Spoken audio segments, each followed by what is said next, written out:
Hello my dear friends, you're in the middle of a summary channel. In this video we're going to discuss the most important events that took place during the previous 12 hours. We have a lot of very interesting updates, so let's start.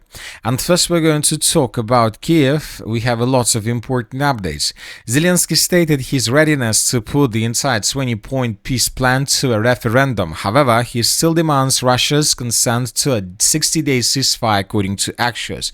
It was previously reported that the referendum could include the issue of Kiev's territorial concessions. Another important thing is that, according to head of Zelensky's Servant of the People party, elections in Ukraine are planned to be held in a hybrid format, online and offline. So, a very important political process currently is taking place on the territory of Ukraine, and we see that Zelensky and probably his European allies are trying to do everything they can with the purpose to stop this war along the current line of combat contact, and they are ready to make lots of concessions, especially and including the referendum on this matter. But there is a very important statement is coming from the territory of Russia, and this statement was made by Deputy Foreign Minister Sergei Ryabkov, and he is a very powerful person in the through the entire Russian, let's say, authority vertical. And he said that Ukraine has distributed a settlement plan that differs radically from the one Russia is working on with the United States of America. So this is a very important statement, and this statement means that Russia understands that there is a plan, and not just the plan, there is a 20-point plan that was prepared by Ukraine and the European allies, and that Ukrainians are trying to use as a main plan for a peaceful settlement of the conflict. So the Russians understand that there is a plan, but the Russians at the same time are telling us that this plan that was prepared by Zelensky and his European allies has nothing common with the plan that the United States of America and the Russian Federation are working with. So we see that there are two realities right now. Zelensky is trying to live in his own reality, and he denies the reality and the peaceful settlement process that is being prepared by the Russian Federation. So anyway, let's wait and see what is going to be next and which peace plan will prevail.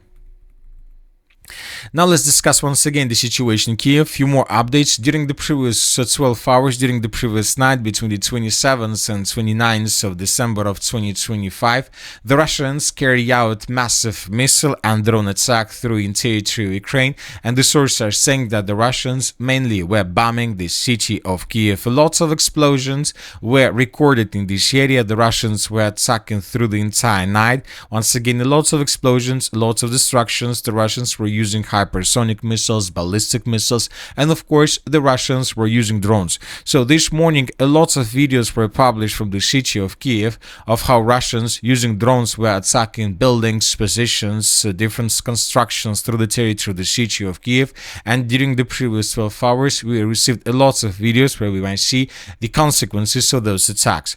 So, and this is the reality. Zelensky is going to have consultations with his Western allies. So he, of course, will show these pictures, he will show his plan, and he will try to force the Western countries to accept his peace plan and to reject the Russia's proposal. As the sources are saying, currently we are very close to achieve an agreement between the Russian Federation, the United States of America, and Ukraine. So let's wait and see what is going to be next. But obviously we are entering the most decisive part of the conflict. But at the same time, pro-Ukrainian sources continue saying that the Russian Federation, for example, during the previous year managed to recruit up to 400,000 people. And Kirill Budanov, the head of Ukrainian intelligence service, stated that Russians are planning to recruit another 400,000 people in 2026. So according to all these updates, we see that this process, despite the fact that we start talking about referendums, about elections, we see that conflict will continue at least for few more months. Now let's discuss the situation on the ground, and first let's talk about the Zaporozhye direction. During the previous 12 hours, the Russians managed to improve their position significantly through the entire Zaporozhye direction. The Russians improved their positions around the settlement of Stepnogorsk, so these are the changes on the ground between the dates. The contested zone and the gray area was adjusted mainly in Russia's favor. We have small adjustments on the territory of the settlement of Stepnogorsk. This time we colored this part of the settlement of Stepnogorsk under control of armored forces of Ukraine based on the report that was published by a neutral mapper. So we see that there are very heavy clashes. Furthermore, we received reports that Russians began advancing towards the northern parts of the settlement of Primorska. The Russians are advancing in the direction of the settlement by the name of Grigorievka, and of course the Russians continue their offensive operation in the eastern direction towards the settlement of Orekhov. So this Russian offensive operation is gaining momentum. Furthermore, the Russians improved their positions in the area of the settlement of Novoandreevka. This information was prepared and published by different media and by neutral mappers. So this is the situation, and this is the last settlement to the south of the city of Orekhov, which still remains under control of Ukraine.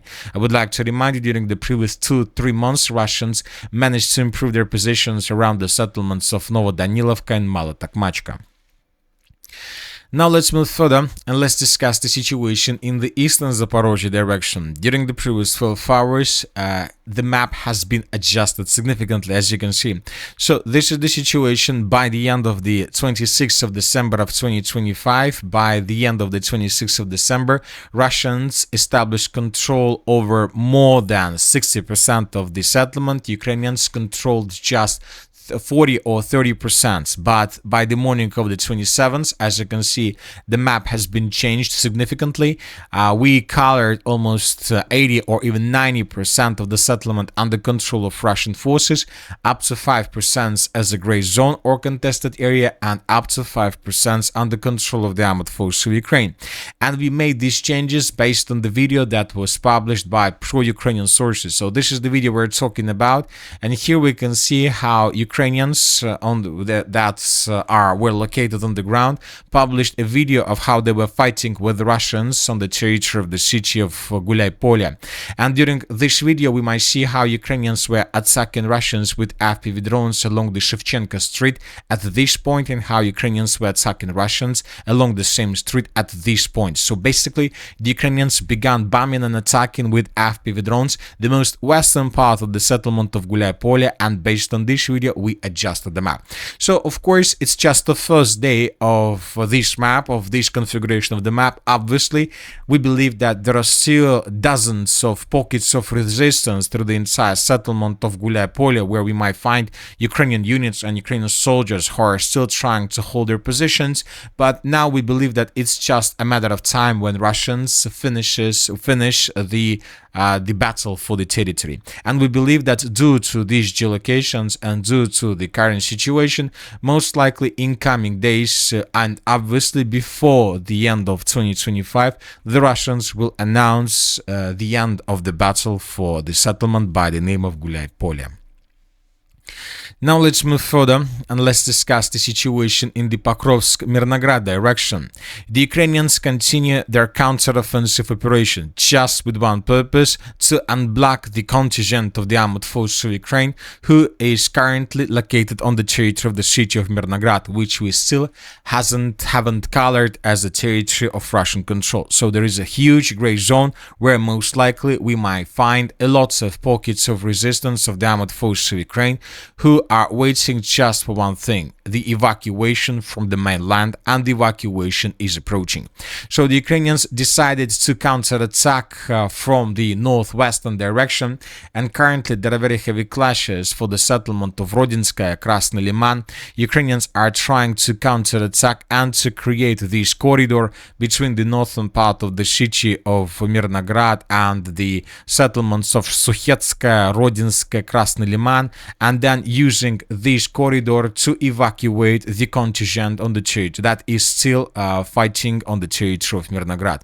So if you remember, yesterday we discussed this video that was published by pro-Russian sources. Here we can see how 3 Ukrainian soldiers were moving in the southern part of Rodinska, trying to clear a passage towards the settlement of Mirnograd, but when they entered the building, the Russians attacked this territory with aviation. And today we had a report that Ukrainians improved their positions to the north of the settlement of Rodinska and the mine of Krasnolimanska. We have additional changes that were provided by a neutral mapper. So Ukrainians are still very far to create this corridor, but most likely they will continue their pressure. There are still 4 days before 2026 comes, so that is why Ukrainians still have some time to create this corridor. But I'm not going to tell you anything about possible results of this counter-offensive operation. It's better to wait and see. Now let's move further. The Russians improved their positions a little bit in the area of the settlement of Shakhova. So these are the changes on the ground between the dates, between the 26th and 27th of December of 2025. This information was provided by a neutral mapper. Furthermore, the Russians continue their offensive operation along MO3 road, and currently this is one of the fastest offensive operation through the entire line of combat contact. So these are the changes on the ground between the dates. The Russians are currently fighting for the settlements of Minkovka. The Russians entered the villages of Golubovka and Privilya, and Russians are trying to improve their positions in these fields and to shorten the distances and to maintain the line almost until the road between the settlements of Nikiforovka and MO3 road. So the Russians are advancing this, the pace of offensive operation is pretty big, and the Russians continue. Furthermore, after the end of the Battle of Svetopokrovska, the Russians continued their offensive operation further in the western direction towards the settlement of Riznikovka. A huge stronghold, as you can see, this one was captured by the armored force of the Russian Federation during the previous 12 hours, according to different sources. As for the Liman direction, during the previous 12 hours, we haven't received anything. And the same story about the city of Kupiansk. During the previous night, we haven't received anything, but according to latest reports, the Ukrainians continue their counter-offensive operation, and they will also try to improve their positions significantly before 2026 comes. And that's it for the short video. Military Summary channel reminds we condemn any violence in the world. Thank you for your watching. Subscribe to my channel, put your likes, join my Patreon, and have a good day. Bye bye.